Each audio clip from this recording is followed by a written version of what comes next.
Back when my wife was pregnant with our first child, I took some time to do some research on some baby myths that we had heard that sounded silly or ridiculous or might have been true, but I just wanted to know.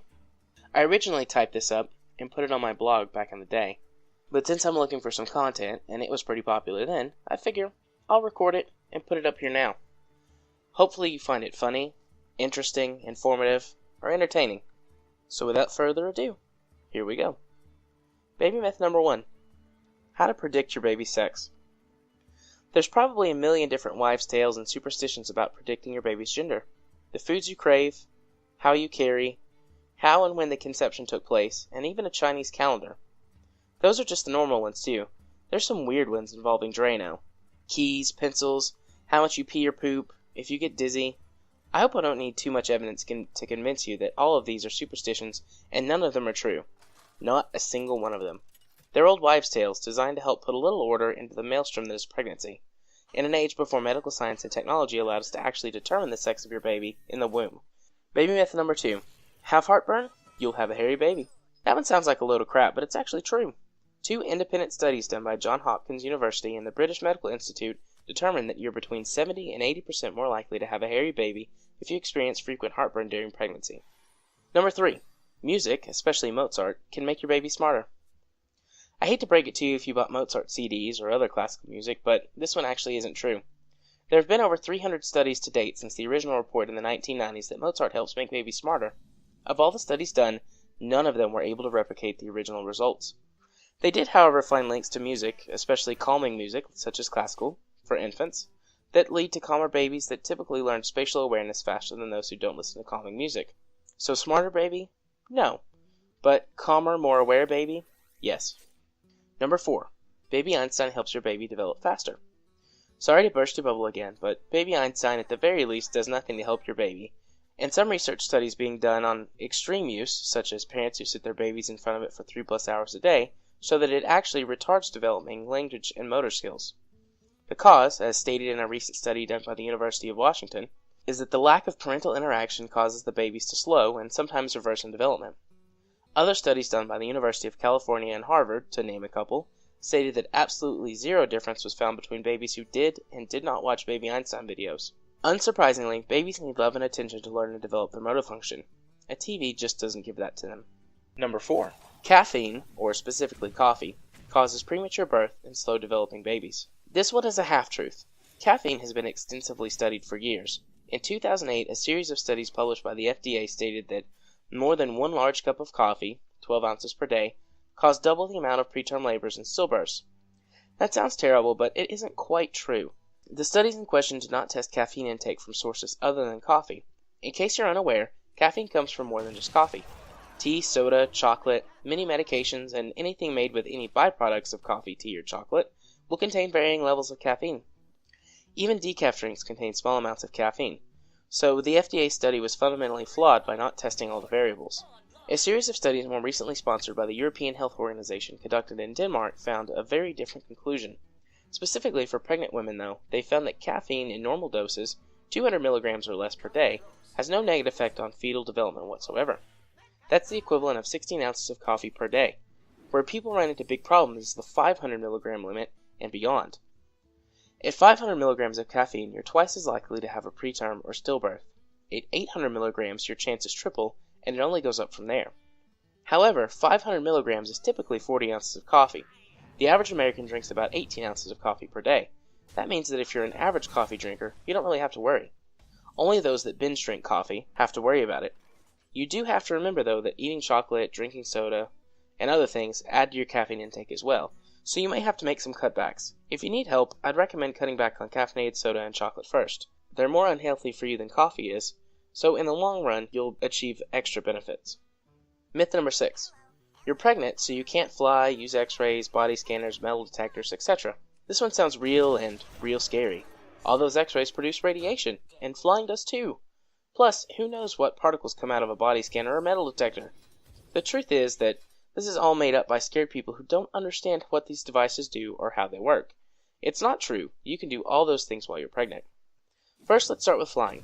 One of the ways that this myth got started was airlines don't like late third trimester mothers on their planes, and honestly, who can blame them?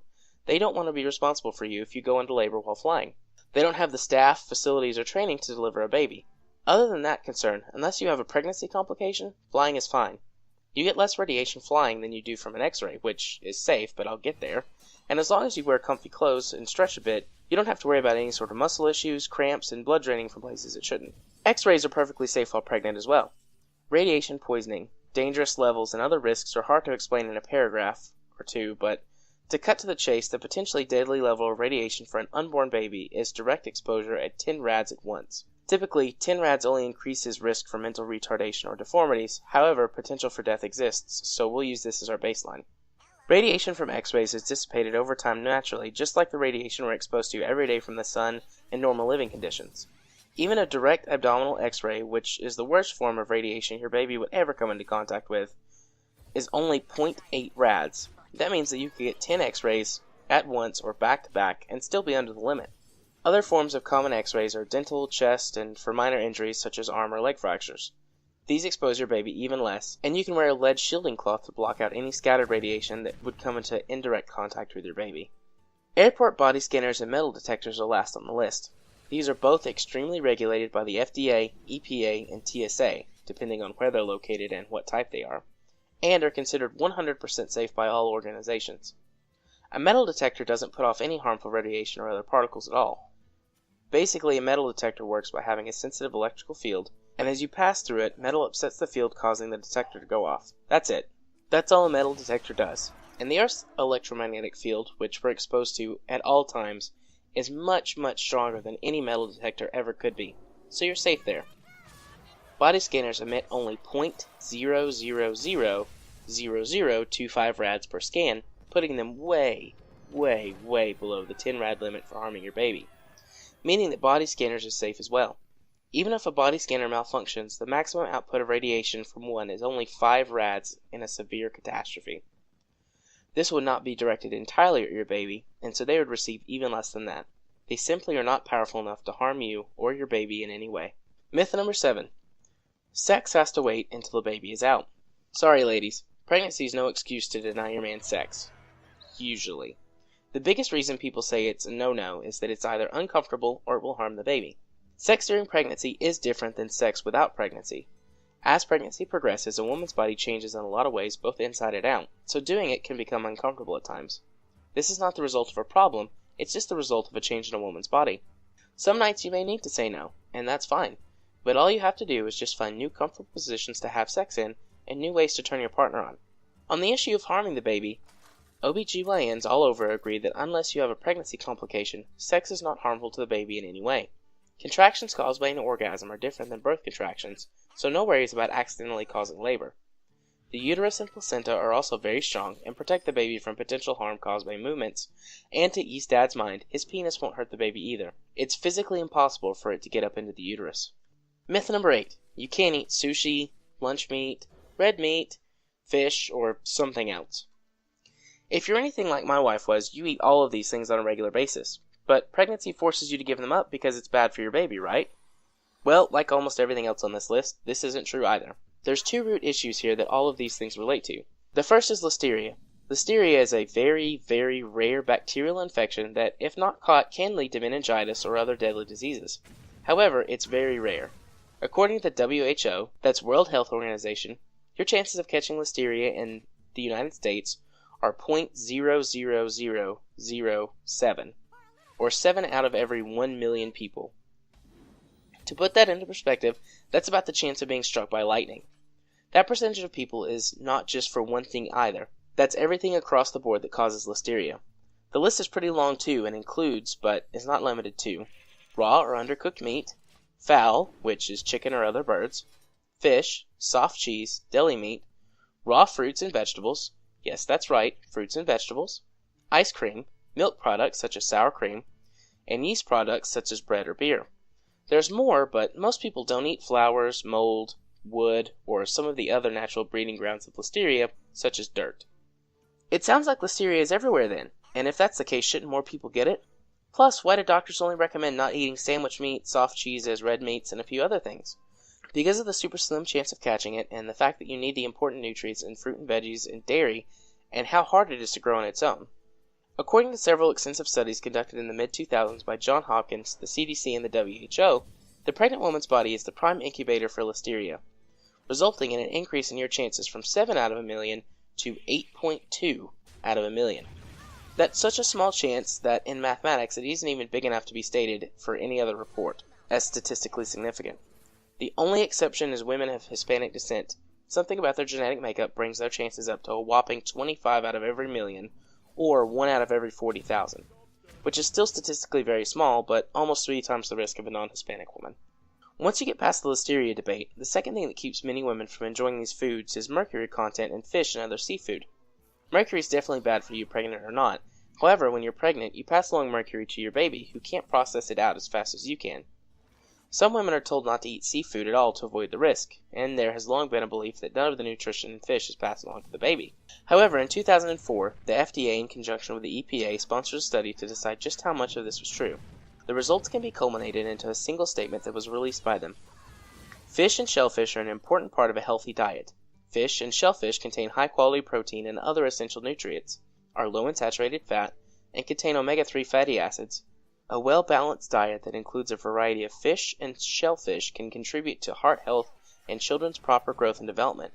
So, women and young children, in particular, should include fish or shellfish in their diets due to many nutritional benefits.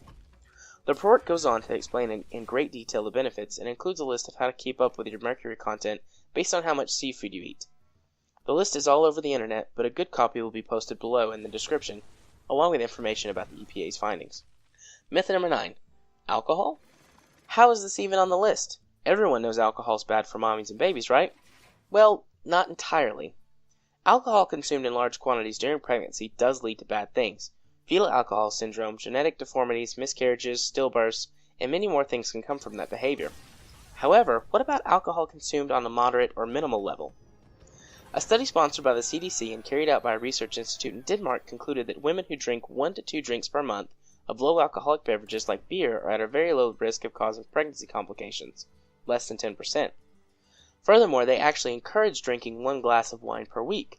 Results from the study found that the children of moms who drank wine during their pregnancy were calmer and showed a better state of emotional stability than children of moms who did not drink.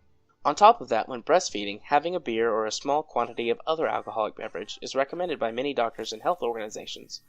The calming effect of alcohol helps new mothers breastfeed, and in small doses, mommy's body does not pass any alcohol onto the baby. The 10th and final myth, you're eating for 2. When my wife was pregnant, she used this excuse all the time. I'm eating for 2 now, or the baby's hungry, is what she said to me. I learned to just laugh it off, but the truth is that eating for 2 is actually really unhealthy for you, which means that this one is indeed false. According to the National Women's Health Center, pregnant women should take in an additional 300 calories per day, every day, over the course of their pregnancy. That works out to be about 88,200 calories over the course of an average pregnancy. A pound of body fat is calculated at 3,500 calories, which works out to be 25.2 pounds total gained. Doctors give a range of 25 to 35 pounds as the normal target weight gain, which means that you can actually eat up to 417 calories extra per day. If you were eating for 2, that would mean that you would intake an extra 2,000 calories per day on average if you followed the national standards, resulting in a weight gain of 96 pounds over the course of a 9-month pregnancy. So you aren't eating for 2, not even close to it. If you do, then you're doing way more damage to your body and to your baby than you are good. Well, that about wraps it up for baby myths. I hope that you found this informative and interesting. Like this video if you liked it, dislike it if you disliked it. Tell me why in the comments. Subscribe to my channel if you enjoyed this content and want more. Until next time, Gaming Psychologist, signing off.